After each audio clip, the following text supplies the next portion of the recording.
Zia had never seen the ocean before, but she had imagined it 1,000 times while sitting by her apartment window in a quiet American town where nothing ever seemed to change. The streets were always the same, the people always in a hurry, the sky often hidden behind buildings that felt too close together. She used to think life was something that would begin later, somewhere else, when she was finally brave enough. But one evening, as the sun dipped behind the skyline and painted everything in soft gold, she realized that waiting had quietly become her habit, and she didn't want her life to be a collection of almosts anymore. So she left. Not with a perfect plan, not with a detailed map of every place she would visit, but with a small bag, a notebook, and a decision that felt heavier and lighter at the same time. Her first stop was far from the warmth she had always dreamed of. It was the snow-covered mountains of Colorado, a place she had only seen in pictures. When Zia stepped off the bus, the cold air hit her like a sudden truth. It was sharp, unforgiving, and real in a way nothing in her old life had been. Snow stretched endlessly across the ground, covering everything in a quiet, almost sacred stillness. For a moment, she just stood there, unsure whether to move or simply take it all in. This was not the life she had known. This was something else entirely.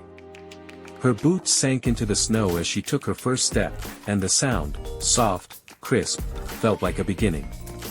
Each step after that came with hesitation, but also with a strange kind of excitement. She wasn't just walking through snow, she was walking into a version of herself she had never met before. The days in the mountains were not easy. The cold seeped into her bones, the silence sometimes felt too loud, and there were moments when doubt crept in like a quiet voice she couldn't ignore. At night, wrapped in layers, she would wonder if she had made a mistake. Back home, everything had been predictable, safe, known. Here, everything was uncertain. But uncertainty had its own kind of beauty.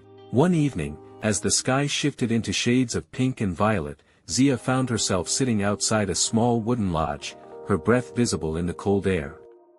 An older woman sat nearby, her presence calm and grounded, as if she belonged to the mountains themselves. "First time?" the woman asked gently, without turning. Zia nodded, pulling her jacket closer. "Is it that obvious?" The woman smiled. "You're still trying to control every step.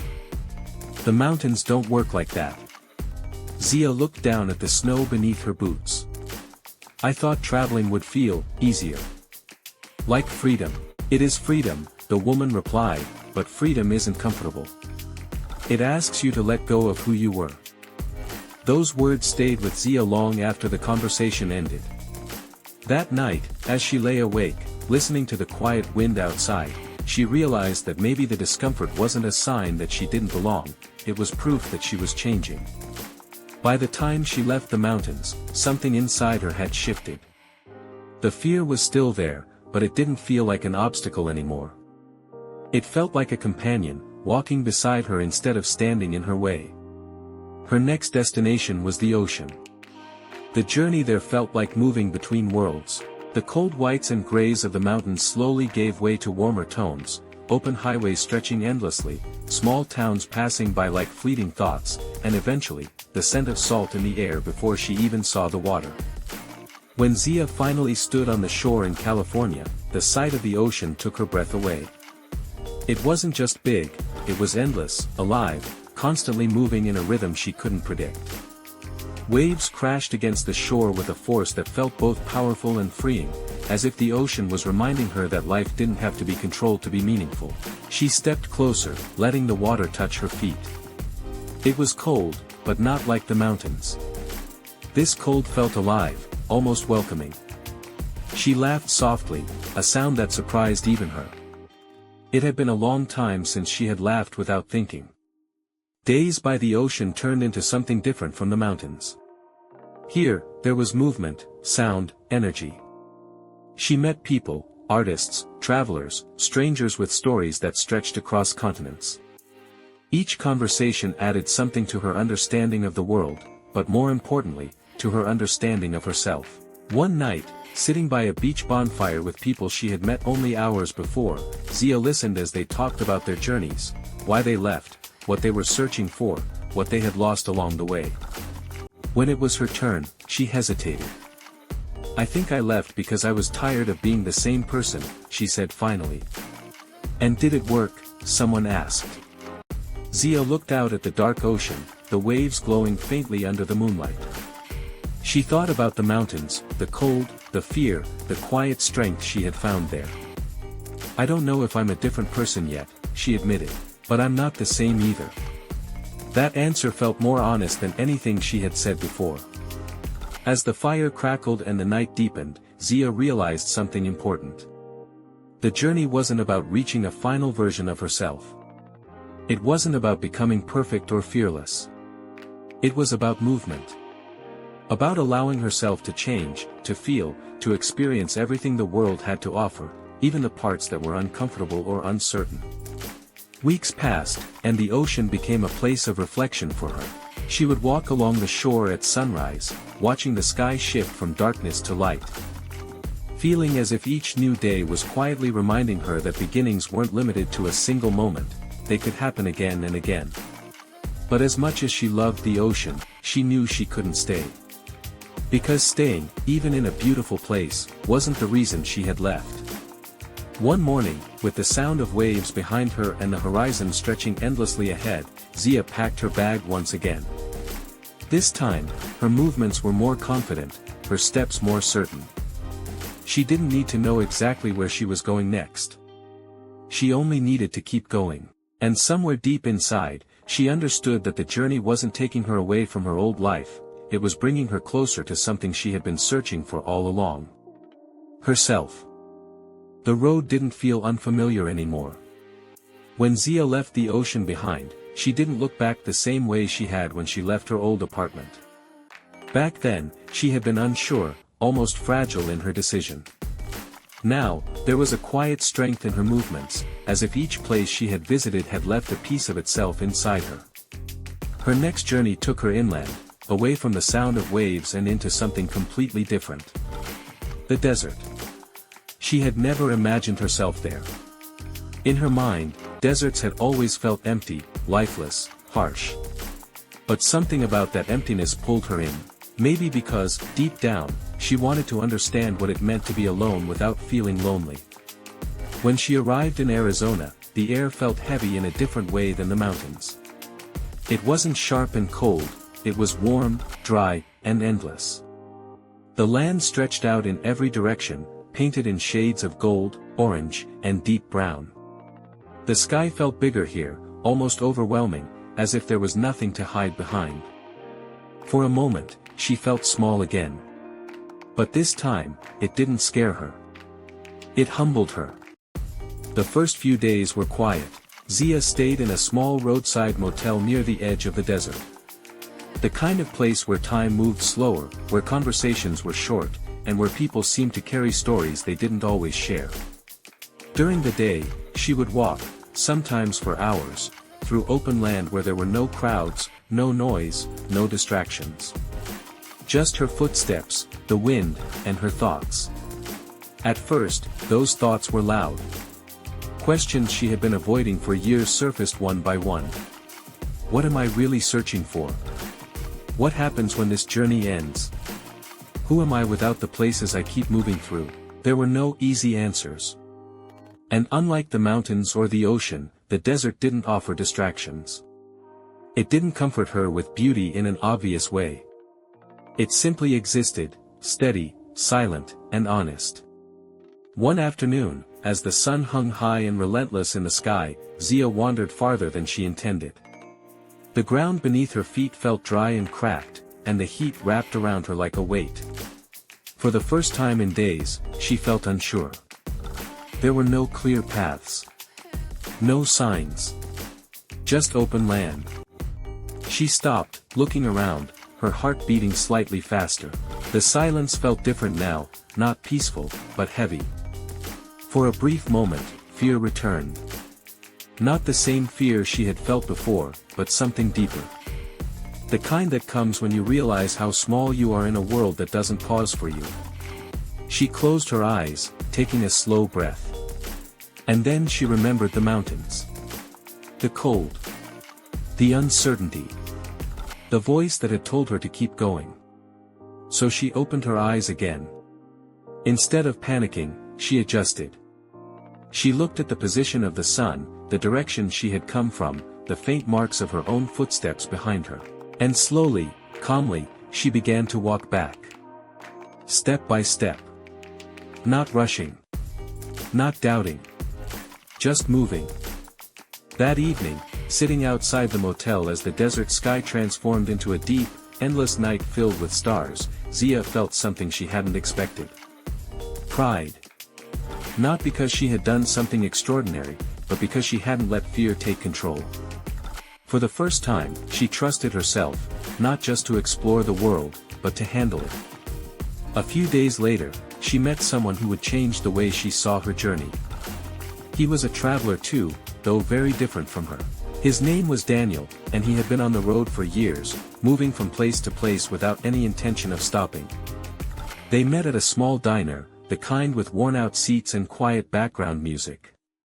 He noticed her notebook first. "You write?" he asked. Zia nodded. "I'm trying to." "What about?" She paused, thinking.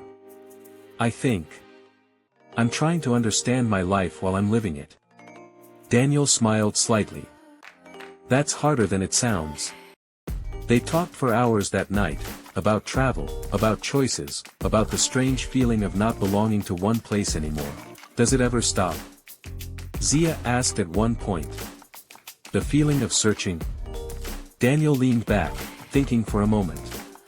"No," he said honestly. "But it changes." "How?" "At first, you search because something feels missing," he explained. "But after a while, you're not searching to fill a gap. You're exploring because you've realized there's no end to who you can become." That idea stayed with her. Days turned into a rhythm. Mornings with long walks. Afternoons filled with writing.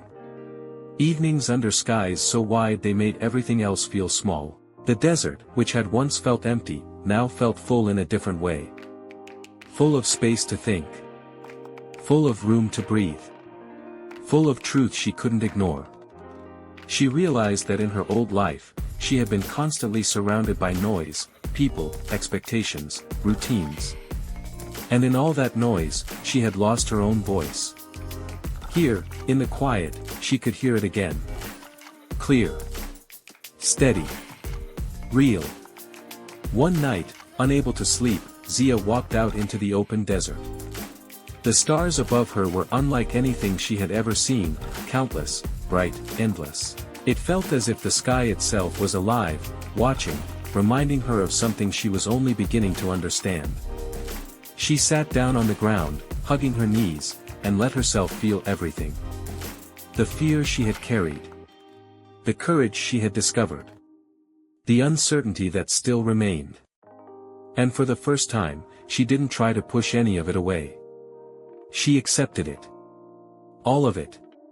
Because she realized something important in that moment, she didn't need to have everything figured out. She didn't need a perfect plan. She didn't even need a final destination. She just needed to keep moving, with awareness, with courage, with honesty. When it was time to leave the desert, Zia felt a quiet gratitude. Not because it had been easy, but because it hadn't. The mountains had taught her how to face fear. The ocean had shown her how to feel alive. And the desert had taught her how to be alone without losing herself. As she packed her bag once again, she noticed how little she carried, and how much she had gained. She stepped outside, the early morning sun casting long shadows across the ground. The road stretched ahead of her, unknown as always. But now, that uncertainty didn't feel heavy. It felt like freedom. She took a deep breath, a small smile forming on her face. Because somewhere along the journey, without even realizing it, she had stopped asking, "Where am I going?" And had started asking something far more powerful, "Who am I becoming?" With that thought, Zia took another step forward, toward her next destination, her next challenge, her next version of herself. And this time, she didn't hesitate at all. By the time Zia left the desert, she no longer felt like someone who was escaping her old life. She felt like someone building a new one. Not all at once. Not perfectly. But piece by piece, place by place. The road ahead led her farther across the United States, through long highways, quiet towns, and cities that carried completely different kinds of energy. But this time, the journey felt less about proving something and more about understanding something. Herself. Her next stop wasn't chosen by a plan. It was chosen by a feeling. She kept driving until the land slowly changed again, until the dry, open desert gave way to green forests, cool air, and distant mountains that looked softer, calmer than the ones she had first faced. She arrived in a small town near the forests of the Pacific Northwest. It was quieter than anywhere she had been before.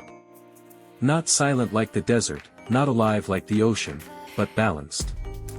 The kind of place where mornings felt gentle and evenings felt reflective. For the first time since she started her journey, Zia didn't feel the need to rush. So she stayed. Days turned into a slower rhythm. She rented a small wooden cabin surrounded by tall trees, their branches moving softly with the wind. In the mornings, she would wake up early, make coffee, and sit outside, watching the light filter through the leaves. There was no pressure here. No need to move. No need to prove anything. At first, that stillness felt unfamiliar. After everything, the mountains, the ocean, the desert, she had gotten used to constant change.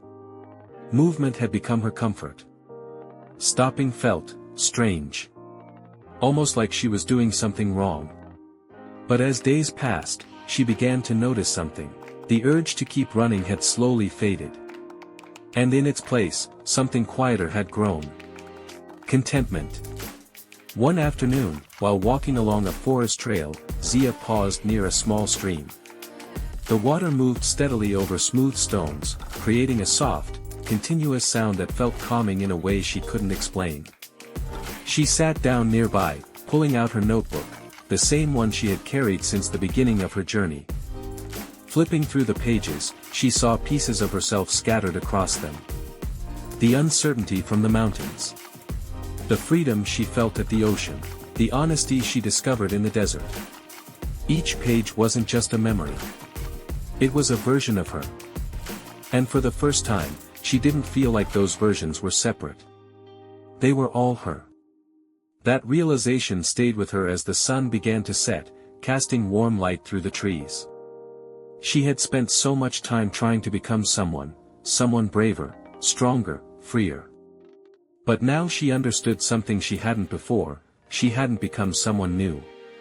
She had uncovered who she had always been. A few days later, Zia met someone who would quietly shape the final piece of her journey. Her name was Elena, a woman who owned a small bookstore in town. Wasn't a big place, just shelves filled with worn books, a reading corner near the window, and a calm atmosphere that made people want to stay longer than they planned. Zia started visiting almost every day. At first, just to read. Then to talk. Elena had a way of listening that made Zia feel understood without needing to explain everything. "You've been traveling," Elena said one afternoon, noticing the notebook in Zia's hands. Zia nodded. "Yeah. For a while now." "Running or searching?" Elena asked gently. Zia thought about it. "At first. I think I was running," she admitted. "From routine, from fear, from feeling stuck. And now?" Zia looked around the bookstore, the quiet, the warmth, the sense of stillness she had grown to appreciate. "I don't think I'm running anymore," she said softly. "And I don't think I'm searching either." Elena smiled. "Then what are you doing?" Zia paused. For the first time, the answer came easily. "I'm living." That word felt different. Simple. But complete. Weeks passed, and Zia found herself doing something she hadn't planned. She stopped checking maps.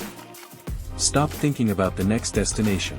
Stopped asking herself where she should go next. Instead, she focused on where she already was. And it was enough. One evening, As she sat outside her cabin watching the sky slowly fade into night, Zia thought about the girl she had been before all of this. The girl who sat by the window, waiting for life to begin. She felt a quiet gratitude toward her. Because even though that version of her had been afraid, unsure, and stuck, she had still chosen to leave. She had still taken that first step. And without that step, none of this would have existed. Zia realized something important then. The journey hadn't changed the world around her. The mountains were still mountains. The ocean still moved the same way. The desert was still vast and quiet. What had changed was her. The way she saw things. The way she felt things. The way she trusted herself. A few days later, Zia packed her bag again. But this time, it felt different. Not like she was leaving something behind. But like she was carrying everything with her. Every lesson. Every moment. Every version of herself she had discovered along the way. Before leaving, she returned to the forest trail one last time. The same place. The same stream. The same quiet. She stood there for a moment, taking it all in. Not trying to hold on to it.